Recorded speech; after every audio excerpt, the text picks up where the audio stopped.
This topic is availability check. Availability check is a very big topic, and we are going to cover this in two parts. This PPT over here only gives the basics of availability check. So we are going to learn about what is stock, how stock is replenished, how stock goes down, and what are the different lead times that can be configured in the material master, so on. The actual parameters that control the availability check, like checking group, checking rule, and the other pieces of configuration will be dealt with in the next part. Okay, now we have seen this picture in scheduling, remember? So we have talked about the material and the different modes of computing, the different lead times. If stock is available, then deliver it. Click on delivery date. Stock is not available, then look at the strategy and then find out when exactly the goods can be made available based on if you are producing it or procuring it. Now, let's look at this step a little bit closer. Verify stock. What does it really mean? When you verify the stock, the system is actually looking at what is called as the ATP quantity, or available to promise. Available to promise. What is available to promise? It is the quantity that we have available that we can promise to the customer.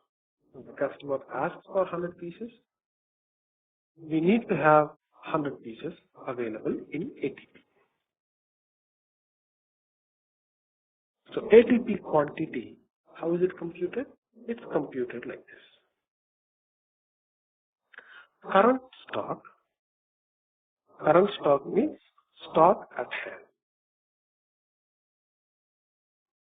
Meaning how much stock we have at hand right now. Plus inward movement of goods. What is inward movement of goods? Inward movement of goods means, do we expect goods to move in? Outward movement of goods. Are we expecting goods to be moving out? This could be in the future. So ATP quantity is always as of a particular date. So as of today, yes, we can say it is current stock. As of tomorrow, we can say it is current stock plus what is going to come in tomorrow and what is going to leave our warehouse tomorrow. So let's look at this in more detail. Inward movement of stock. Let's say on January 1st, the quantity of stock that is available in the warehouse is 100. Okay, on January 1st. On February 1st, you are expecting the certain purchase orders that you placed with the vendors to come in. So you place an order on sometime on January, and the order will come in on February 1st. How much is it for? 50. So you don't have the 50 right now. You don't have it until February 1st. And it is an expected movement of goods. The vendor might not turn up. Right? The yellow piece is called a planned order. What is a planned order? Planned order means how much of stock are we going to produce? So if you start right now, we might not be able to make it today. It might take a month, it might take 2 months, depending on the nature of the product. A laptop can be configured and fitted in 1 month, one day or half a day, but a car will take 3 days. Similarly, a big generator will take 100 days.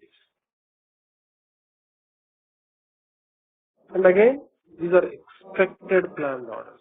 Things might not materialize. The workshop might break down. So these are expected. So inward movement of goods generally comprises of these two things. Purchase orders coming in from vendors or planned orders being converted to production orders in case of internal manufacturing. These are only two modes, right? You either procure them or produce them. When you procure them, purchase orders will increase your stock. In both these cases, the stock will go up. When you manufacture them or procure them, the stock will increase. And this is called inward movement of stock. Inward movement of stock comprises of available stock plus stock that is going to come in due to a purchase order, stock that is going to be manufactured due to a planned order.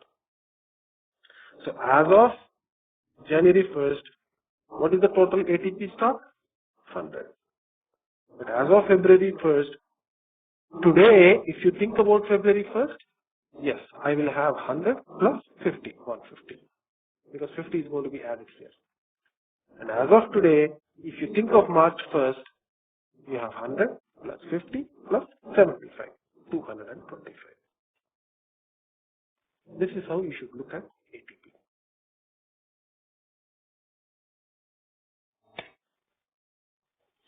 Okay. The next is outward movement of goods. What is this outward movement of goods? Outward movement of stock means, okay, we have some stock, but stock can go out because of orders and deliveries. These are the two things that will remove the stock from our warehouse or that will reduce the stock. Now we understand that a delivery will reduce the stock because once the delivery is created and PGI is done, the stock will physically go out.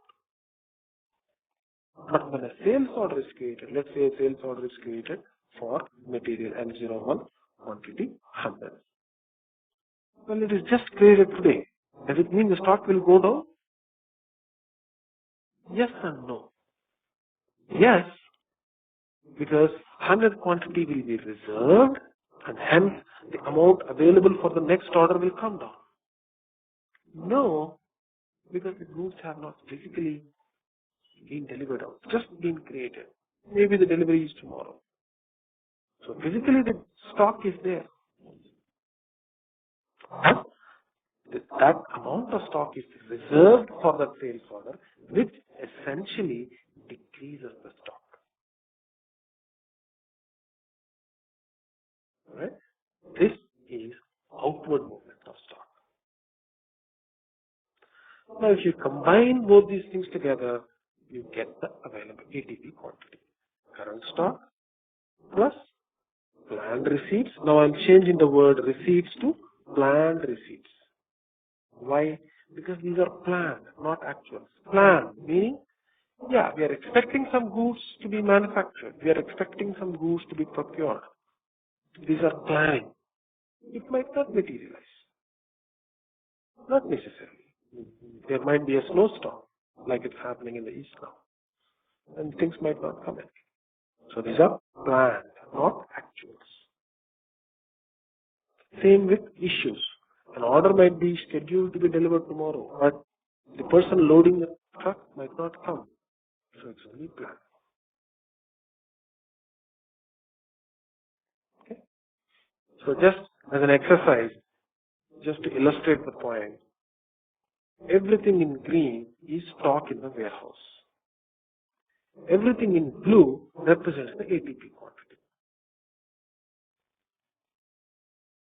Okay? Now, if you look at a scenario like this, okay, some sales order for immediate delivery on January 1st.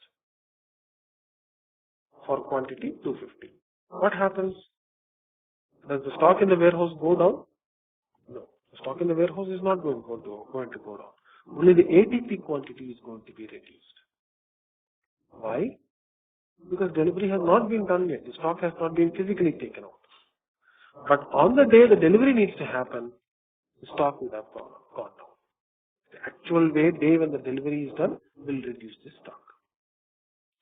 Similarly, on March 1st, there is a purchase order with the delivery. So on February 1st, there is a purchase order created with the vendor with the delivery date of March 1st. Does it increase the physical stock? No, but it increases the ATP stock. As of March 1st, not today, but as of March 1st, we'll have 250 more because we are expecting a delivery. And on March 1st, when the actual delivery of the goods to our warehouse by the vendor has happened, the ATP stock will go up. Okay? This is the core fundamentals of ATP. Now, we have not done configuration, we have not done anything else. Just the basics of ATP.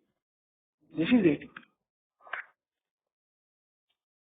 Now, during this process, we have seen different things. Like how long does it take for the goods to come to our warehouse? What happens after that? What is the lead time for us to put it back in the warehouse or bring it from the warehouse? Whether availability check needs to be done or not. Whether ATP quantity needs to be checked or not. These things are all configuration. Once you get the basics right, configuration is very simple. First things, basic configuration. Not even configuration, master data, you can say. What is replenishment lead time? A replenishment lead time is the amount of time it takes to get the material available. Very, very simple. If you don't have the material, how long does it take to get the material? Now, there are different ways in which this can be calculated. In case you are producing the goods, then replenishment lead time is current date plus production time plus GR processing time. 3 different dates. So where is the production and GR processing time set up? It is set up in MRP it is set up in the purchasing. Okay? The time it takes for GR processing is set up in the purchasing. Before we go there is another parameter in the MRP3 view called the total replenishment lead time. Now, see, we are looking at 2 different things. Both of these things in case of in-house production. First way of calculating is current date plus production time plus GR processing time. We know where these parameters are being set. They are all set in the material master. Now, another way to compute this is specified in the MRP3 view. It is called total replenishment lead time. And in this case, you don't need to explicitly specify GR processing time, production time, and all that. All put together, you will give an average. Okay, it will take 10 days for this material to be available in-house, irrespective of goods processing time, GR processing time, so on.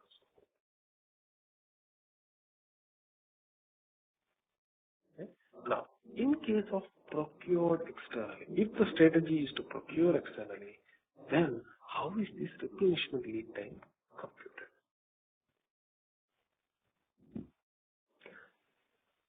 There are again 3 parameters. First parameter is purchasing lead time, which is how long does it take to convert a purchase requisition to a purchase order.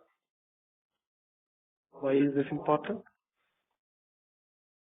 When you create an order, you don't generally, MRP produces purchase requisition. It doesn't produce purchase orders.